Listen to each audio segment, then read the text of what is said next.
We are continuing this week with our most special series of learning from and celebrating with those in our community who have reached the special age of 83, which, as we've been saying and as we've taught in our community, we follow the Jewish custom that this is something of a second bat mitzvah, although for the women in this group, I believe, if we want to get technical, it's really a first bat mitzvah for many. The second one for me. Second one for you. Good. We're going to get to hear some of that, I hope, at Jane. And I want to thank everyone for being here. And with that, we'll turn now to some conversation, Jane, with you. I first want to acknowledge the beautiful prayer that you offered to us that we were able to incorporate this morning, and I hope we will again. Your own original Baruch She'amar. That was from Yesodot Halimud. You wrote that during your when you were in Yesodot Halimud, which was wonderful. Really wonderful to have with us. So Jane, we want to, in just 30 minutes or so, or maybe a little more if we have the space, try to cover a very full and rich and adventuresome life, and hear from you some of the things that have been most important to you and maybe that are now beginning to distill into some wisdom that you'd want to pass on to others. So if it's okay, I'd like to kind of go chronologically. You grew up with your family in Harrisburg, Pennsylvania. And would you begin by telling us a little bit of how your family landed there and anything in particular from that earliest part of your life? First, I would like to congratulate Jonah, who did a fantastic job this morning. My family comes originally, it turns out, on my father's side from Russia and then from Ukraine, and I don't mean Ukraine, I mean Lithuania. And I don't know whether that's because they all belonged to Russia for a long time. I don't know. On my father's side. On my mother's side, they came from Middle Europe, from the Austro-Hungarian Empire. And my grandfather was an orphan. He came here with a Jewish boys' choir to Baltimore, to the Baltimore port. And I don't know about how my grandmother came. They married here. They did not. On my mother's side, my great-grandfather was a men's tailor is probably in Prague, because I found their ketubah. And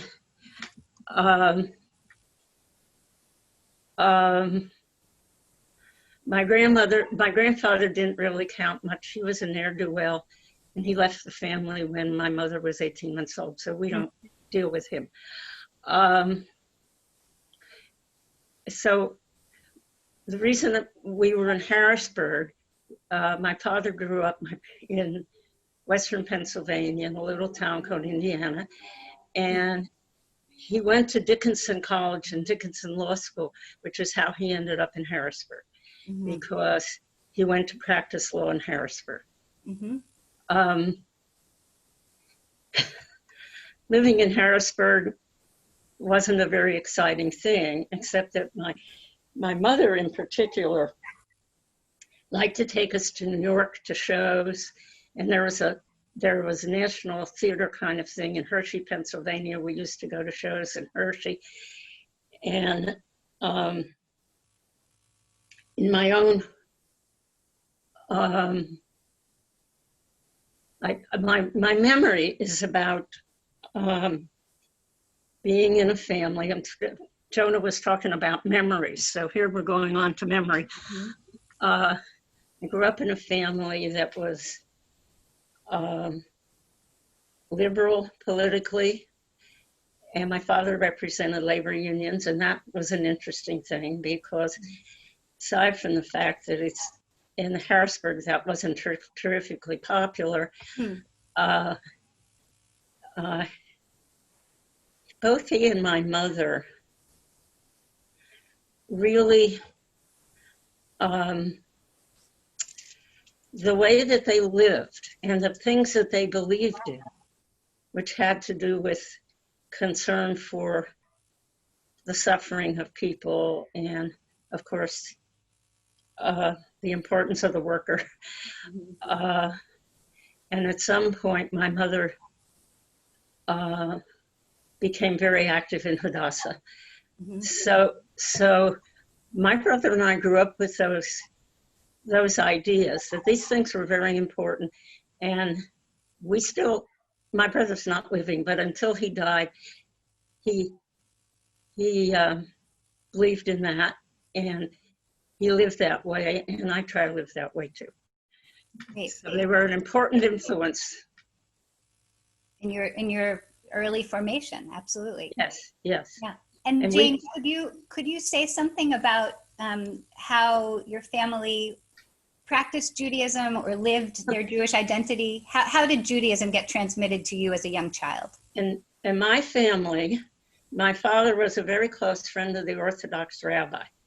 That was significant because otherwise my parents were totally secular, except that they bought voluminously from the Jewish Publication Society and read all kinds of books about Jewish things, probably not about religion, but about biographies and history. So we did not even celebrate Pesach or the high holidays in my family. We were made to stay home out of respect for other Jewish children who stayed home because we did not live in a very Jewish community. Although the community that was there was very, they were very together. It was very supportive of each other. So that was a good thing. And so. Did you have any kind of religious education? The only thing was that my parents, who never set foot inside a synagogue, but had this friend he was a good friend, the Orthodox rabbi, decided my brother had to have a bar mitzvah. And when he was 2 years before his bar mitzvah, they decided that we had to go, I had to go to make sure my brother behaved, actually. That was not fair, but that was the way it was. And consequently, I went 4 days a week after school to Hebrew school. And consequently, I learned to read Hebrew. My brother forgot it the minute his bar mitzvah was over. And I learned to read it, and even though I didn't use it very often, unless I went with someone to synagogue, it stuck. Yeah. So scholarship and learning was really important in your family. Very, very big. Yeah.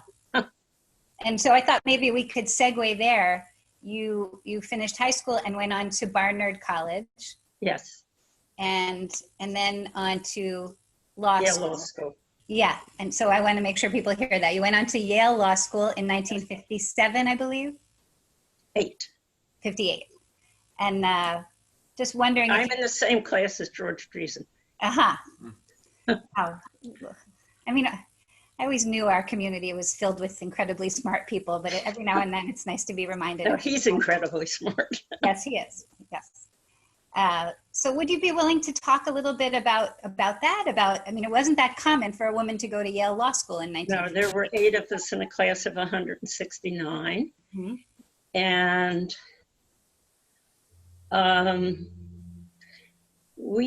it was difficult. Nasty things were said to us.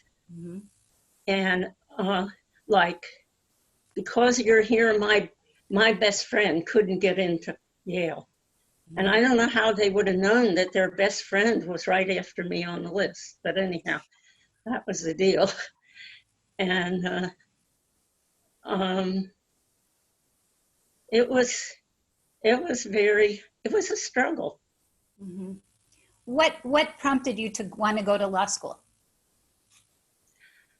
I think Mostly it was because that's what people did in my family. My brother was in law school. My father was in law school. My uncle was in law school. I had cousins in law school.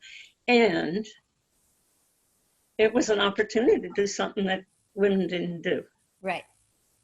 Right. So, I mean, there were lots of other families where a brother was going to law school or medical school, but a sister would have been told, you can become a teacher or a secretary or something else, but you weren't being told that. Oh, Jane, you're muted again. Can we unmute you? I'm pressing. There you go. There you go. Now we can hear you. I'm glad I did it. It teaches you a very, very important way of thinking and understanding how to solve problems. Mm-hmm. And I used it mostly in my professional life to do policy work. Mm-hmm. Can you say more about that? Well, I've worked for the federal government, well, most of the time, Mm-hmm. till fairly late, far along, and then I started doing my own consulting. But I consulted in juvenile delinquency and criminal justice and privacy and Mm-hmm. very many different areas, but they were all social justice. All social justice assignments. Mm-hmm. Yeah. No, go ahead. I was going to say, it's too much to try to read the comments in the chat while we're talking, and so we'll definitely save this for you.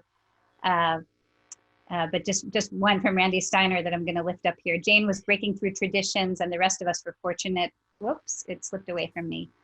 Fortunate to have her setting up the high standards. So, and I couldn't agree more. Thank you. But you know, last week we had our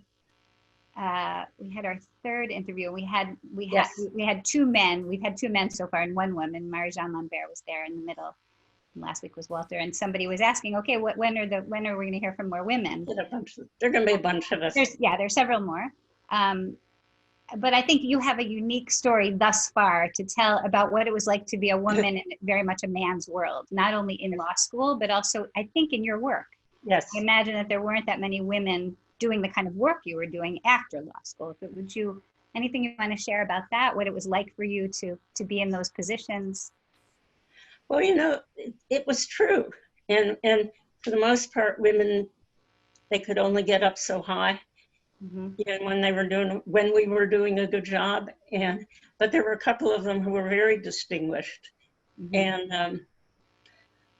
And none of the people in my class became judges, as far as I know. Uh-huh. It's kind of interesting. But, you know, you just do what you have to do. This is what I was trained to do. And I like doing policy because it involves a lot of critical thinking.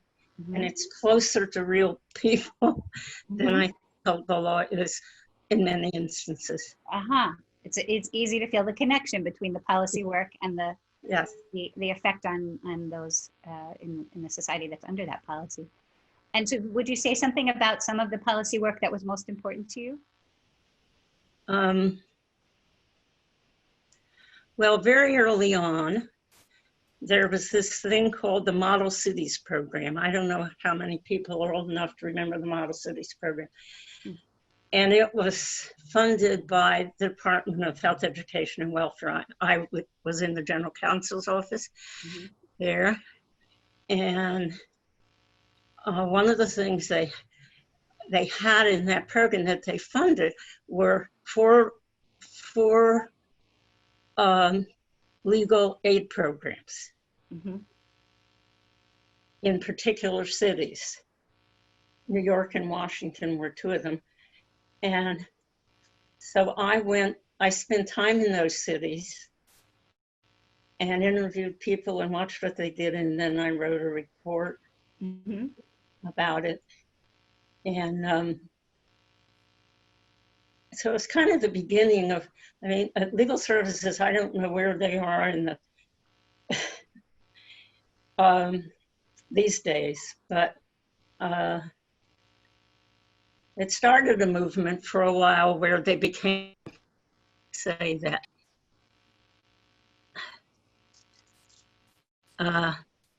George just said.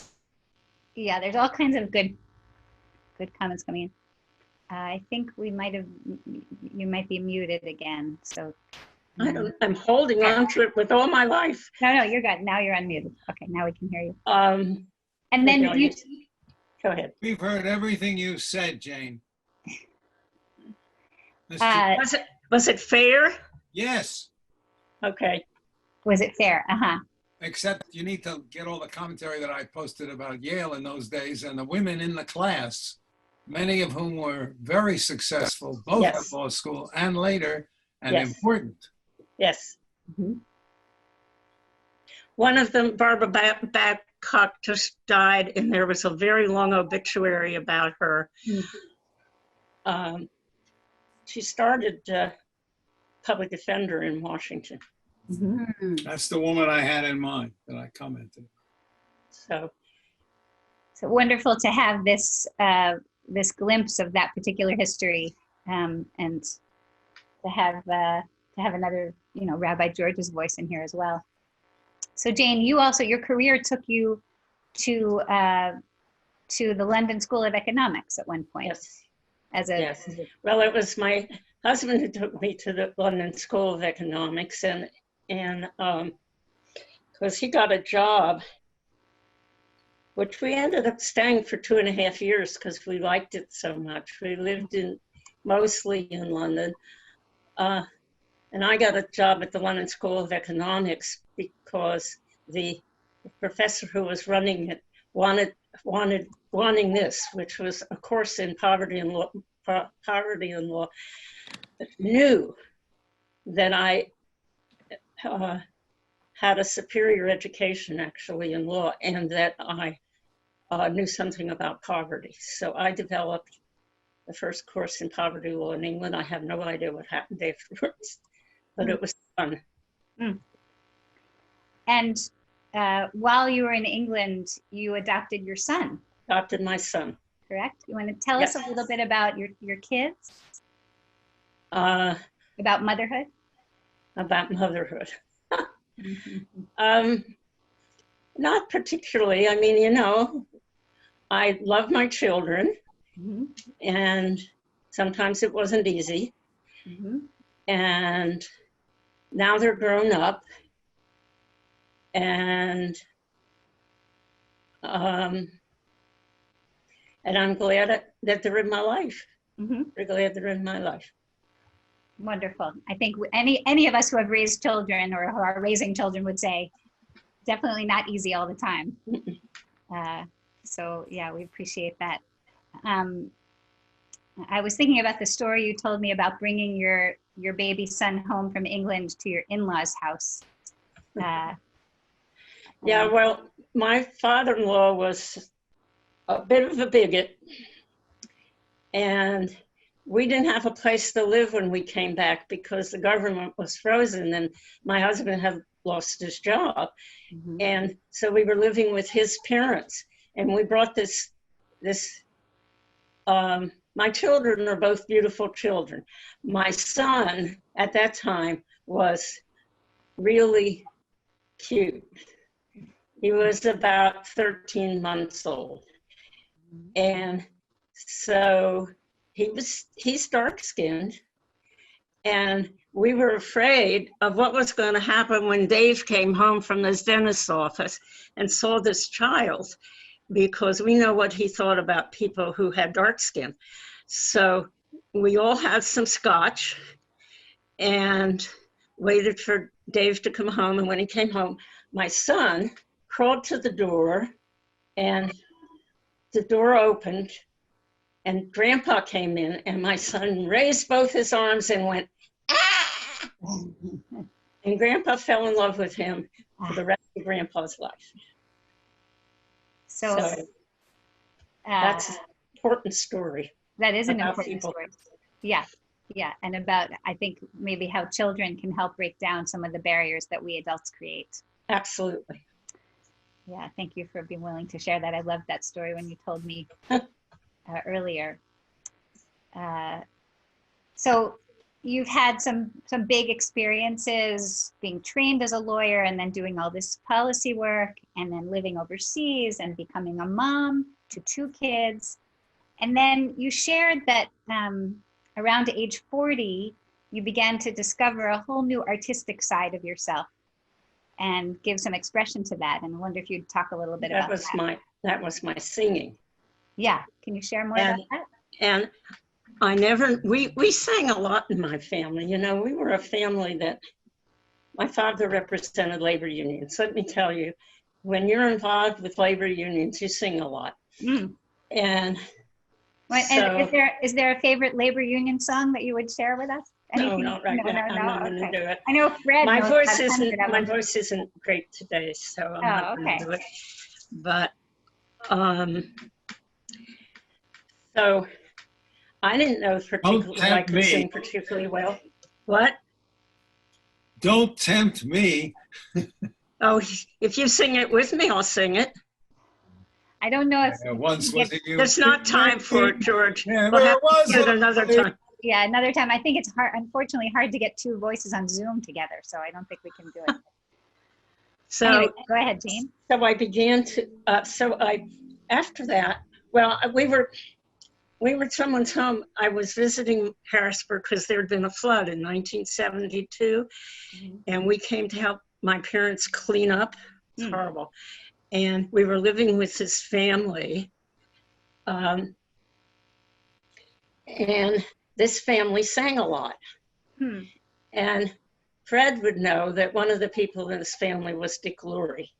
And Dick Lurie sings and composes songs. And he said to my mother afterwards, Jane has a very nice little voice.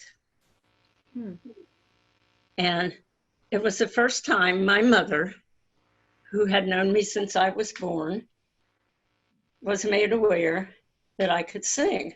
But more important, I was made aware that I could sing. And it also turns out that I didn't then have a little voice. I had a rather big voice, and it was a mezzo.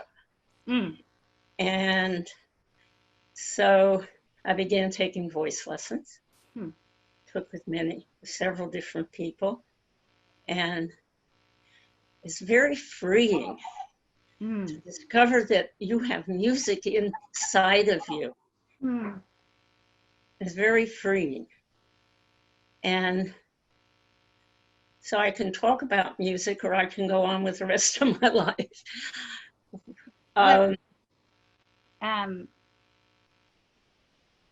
So sorry, I'm peeking at the chat. Some wonderful things are coming there as well, which we can turn to. And I want to just acknowledge Lisa Summers is with us, our choir director, and she's chiming in to say, and as we know, you were part of our Dutch Alone choir. Absolutely, and I was certainly going to say that. And Lisa was and is a terrific choir director. Yes. And I learned a lot from her, and I felt part of something wonderful. Yes. And so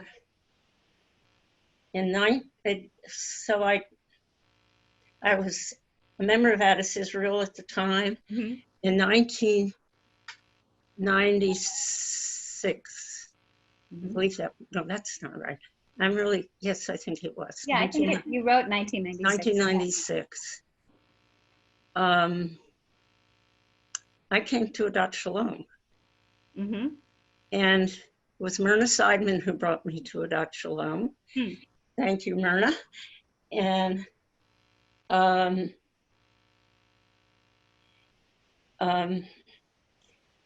it was and that was because I was divorced in 1996. And there were things around my divorce at Addis Israel that were pretty unpleasant. And so I said, heck with this, I'm moving on. And so I came to a Dutch Shalom, and after I came to a Dutch Shalom, I really liked being a member of Dutch Shalom a great deal. and eventually I joined the choir. When I originally joined it, you were the director, Mhm. and then Lisa. And when I originally joined it, I was a second soprano, Mhm. and now I'm an alto. Now you're not. And so after that, I retired in 2002, Mhm. and I did that to take care of my brother. I went up to Massachusetts, to Lee, Massachusetts, to take care of my brother who was dying of cancer. I did that for about 4 months. Mhm. It was one of the really profound and wonderful experiences of my life. Hmm. But it was also very tough and very sad. Would you like to share a little bit about that?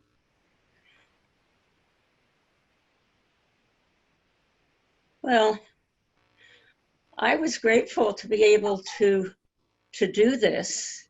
I mean, he did have a wife, and so it was the two of us. I was grateful that she allowed me to do it because I'm not sure she really wanted that. Hmm. And we became, well, we had been estranged for a very, very long time.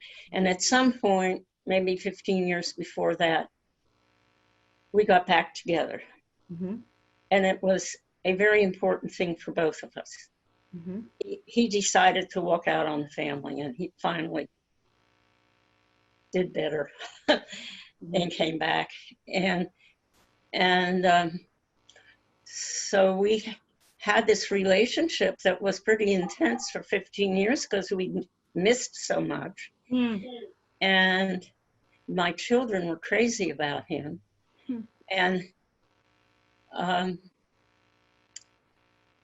all of a sudden one day, he called me on the phone, and I knew he was going to get x-rays and MRIs and stuff. And he called me on the phone. I was on vacation, and he said that he had lung cancer. It had metastasized. Hmm. And he had various therapies after that, but in the end, he went into hospice for about 4 months. And that was when I came to take care of him. I mean, it's extremely intensely personal to do that. And I felt honored that he wanted me to. Hmm. And so that was a life-changing, it's one of the life-changing experiences, probably the most important one in my life. Yeah, it really sounds like it. Yeah. So then I came home and went on with my life. Hmm. And then that was right after I retired. I retired in time to go on Medicare. Mm-hmm. And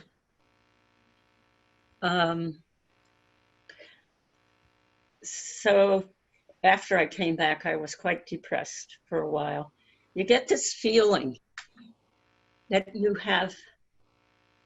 there's nothing you can do in this world anymore. It's just gone. That's what I got anyhow. You're saying in retirement you were facing that? No, it was right after my brother's death. I was in retirement when my brother died. Right. And I came back, and it was very difficult for a while. And it was after that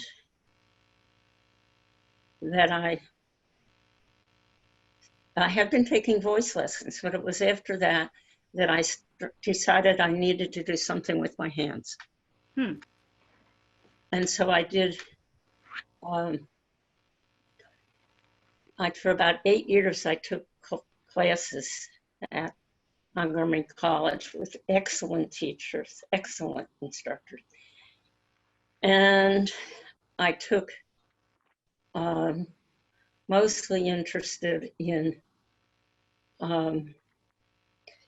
construction, in building things, in sculpture. Sculpture. Mm-hmm. And so I've done a number of things, and then I had to stop. And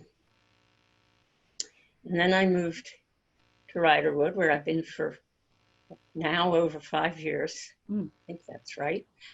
Or almost 5 years. I got a little bit, I went in 2014, and we're now in 2020, so it's over 5 years, right? Mm-hmm. According to my mathematics. And it's a commitment, and it's a radical change, but I never worried about it. I never worried about it. I never thought, oh God, my life is, I have to go there, or, nobody, what if I don't make friends? Or, there were all kinds of things going on in my head that never happened. I just decided, I'm pretty flexible. I decided to go in there and it'll be fine. And it is fine. And in the middle of it, I met somebody very important, my friend Alan Lowe, and we've done traveling. And it's just been a blessing. I mean, I have other friends too. Place is a place where there are a lot of really interesting people here. Yes. And the ethos of the place is to say hello to everybody when you pass them. It's a little difficult right now because we don't pass anybody. Right now. But he and I go out every day and walk 6 feet apart. So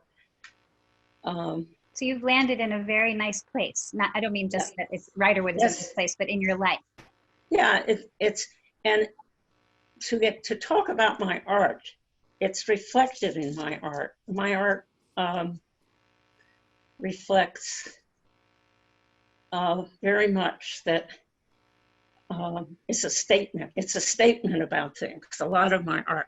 So some of my art is a statement about political and social concerns. It's, and some of my art, it seems that when I start to build something, because my sculpture has been mostly building, what I do is it starts dark, and then starts in a red that's almost black. I have a 7-foot zigzag. It goes like that, 7 feet high. And it's really dark, dark red at the bottom, almost black, and it's orange at the top. And I notice that I do this a lot. Going from dark to light? Yes. And actually, when I did my project for Yesidot Halamud, it was a painting, a pointillist painting, and it was the first 3 verses of the Bible, and it was about going from dark to light. And after I did it, I said, "Oh my God, you're doing it all! You're doing it again." Well, many great artists have grabbed a theme and continued to play with it in many different ways. Just, I mean, I'm a person who does art. We have really good artists here. I do art, but what it is for me is a way of expression. You can do something in art, particularly I find when I'm building something, that I can express myself about something important in a lot smaller space than if I were to write essays. Same is true with poetry. And so I've done a lot of things like that. I built one of my favorite things in the Torah, is the Tree of Life. And So I built out of paper mache and fabric and copper wire. Mhm. I built a tree of life, but it's the tree of my life. Mm. Darn it if it ends up being really droopy at the bottom and bright yellow green at the top. Jane, there are some requests, and I second these. If we could get to see a photo, or if you'd ever be willing to share. I think I've seen some of your work from years ago, but it would be wonderful to see some of the things you're describing. You don't Well, is there something you could show quickly right now? let me try something. I have a carousel Uh-huh. that I call Newtown Fair Mm-hmm. that has several horses or different kinds of animals. Mm-hmm. It has a casket and a gun. Mm-hmm. Are you saying you want to show that to us right now? You're gonna go get it. Okay. Yeah, right. If you're able to. Now you're muted again. So we're going to be wrapping up our time with Jane in just a few minutes, and I want to just see if there are any questions from our group here. I've been looking at the, oh, here she comes. I've been looking at the chat, and there are all kinds of wonderful contributions here. Here's the carousel. My goodness. This is Marilyn Moskowitz. Yes, Can you Marilyn, hear me? we're just delighted to, I was trying to call you out. Just give us 1 minute. Let's let Jane show her carousel. And then Marilyn, if you have a question, we'd love to hear it. So Jane, we can see just the top of it right now. Is it possible to pull back a little bit? And yeah, you'd have to lift it up higher. So we're just seeing the top, even higher. Yeah, now we're getting a little more. Jane, you have to talk. Yeah, and Jane, wait, I can unmute I you. don't think- Can I unmute you? No, I can't. So Jane, you're muted once again. If there's something you're trying to tell us, we'd be happy to hear it. But if you can just unmute yourself. If I'm going to talk about it, I can't. No, now you're muted again. No, unmute. Are you muted? She can't do it at the same time. I see. Okay. So we got to look at it, Jane, if you want to put it aside and then come tell us what you'd like to tell us about it. And then Marilyn, if you have a question, and then I have a question, we'll see, and then we'll wrap up for today. So we did get a glimpse. Can't hear you, Jane. Better? Yes, now we can hear you. I can describe it briefly. Please. Yeah. It's made of, I had to cut a piece of wood, 2 pieces of wood, one for the top and one for the bottom, and put poles in between. And then I put the animals and the casket and the gun each on a pole. Mm-hmm. And I have lights, a thing that lights up the top, and underneath it, it's all mirrors. Mm-hmm. And so it's made mostly with wood and found objects, and actually the roof of it. Oh, no, we lost you again. My friend Rhoda, who is no longer with us. Yeah, Rhoda Ratner. Yes, and Shalom. So, and it's on something so I can turn it. Yeah. So Claude is asking, why a casket and a gun? Well, that's because Newtown is the place where all these children were murdered. Right, that Newtown. Yeah. So it was my way of dealing with the murder of those children in Newtown. Yeah. Wow. What a powerful expression for you. And maybe we'll get a chance to see it more fully at some point. Yeah. Thank you. Thank you for giving us that little bit of a glimpse into your art. So Marilyn Moskowitz, who is an old friend of Old Corporate friend. and now, I mean, not just an old friend of Jane's, but an old friend of Adat Shalom's. And Marilyn, Yes. I have to say, every time we pull out your beautiful candlesticks that you gave to us when you moved, we think of you. Wonderful to see you. Did you have a specific question for Jane? Well, I met Jane when I joined Adat Shalom, and what I want to say is, as a senior, she has embraced, I have watched her all the years, embraced life and found a new face for herself, a new self, inner self in her artwork and continuing her singing. And I've looked at her structures that she's constructed. And I want to just say mazel tov to you, because you've managed to embrace your senior self and your inner self, and continue to do that. And it is such a pleasure for me to see everybody here today that I will come online again, and wish you all very well. Shabbat Shalom. Shabbat Shalom. Pleasure to see you too. I do want to, just before we close, it would be just a crime not to mention, as Ellen Allendorf is reminding us, there's a whole piece of your life's work, Jane, about healing, a book that you wrote and teaching that you've done. And we've benefited at Adat Shalom from some of that. But if you want, would you just at least share for a moment about that? Again, can you unmute, Jane? We're not hearing you. My favorite biblical passage is choose life, Mm-hmm. as Marilyn probably knows that. And part of choosing life for me is to visit people who are sick. And it's a long story how I got there, because I used to be scared to do it. And one day I just decided that this is enough. I'm going to.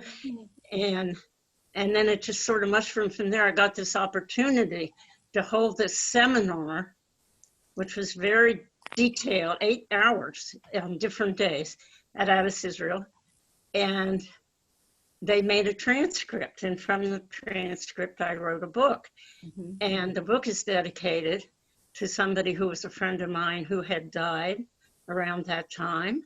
And actually, her brother is a member of this congregation. I'm not going to say who. And it was a wonderful opportunity to delve into what's involved, Mm-hmm. and to try to help people be more comfortable doing it. And What a so I great wrote this book, and then it got republished through a grant that a rabbi in California got. And What a gift. What a gift for the Jewish people and for all those who are trying to fulfill that particular mitzvah. And I hope so. I And really it's- appreciate you, Jane, mentioning that it came from your own discomfort with Yes. being with people who are ill. Yes. It makes me think of the Yes. well-known modern Misha Berach prayer that we say, Debbie Friedman's words, help us find the courage to make Yes, our yes. blessing. It comes from the darkness to light Yeah. concept. Wow. Well, thank you. Thank you for all of that. And I hope we get a chance to turn to that book again and again. I know that we've had the chance in the past and will again, I hope. There's much more to say, and unfortunately not enough time to say it in, but at least we were able to have this time and to get a bigger portrait of this marvelous life, which has yet new chapters still to I just open. want to just say there's a sign on a shelf of the social here, which says, "You've made it up until now. You might as well keep going." Well, we certainly hope that's the case for you and trust that it will be. I want to just end with gratitude to you, Jane, by quoting from Psalm 92, these very familiar passages. May I say one thing about the book? I can hear someone talking. I'm sorry, I just need to bring this to a close for now. The last verses of Psalm 92, which say, about those who are beseva, who have white hair. Od yenuvun, deshenim verananim yiyu. Even in this chapter of life where our hair begins to change color, or maybe has completely changed Yes. color, we still have so much to give. We still have seed to plant and to nurture and to grow. And we hope for you, Jane, that that will continue to be the case. We look forward to being in connection with you, to learning with you and from you. And thank you so much for sharing with us today. Mazal Tov on reaching this mighty age.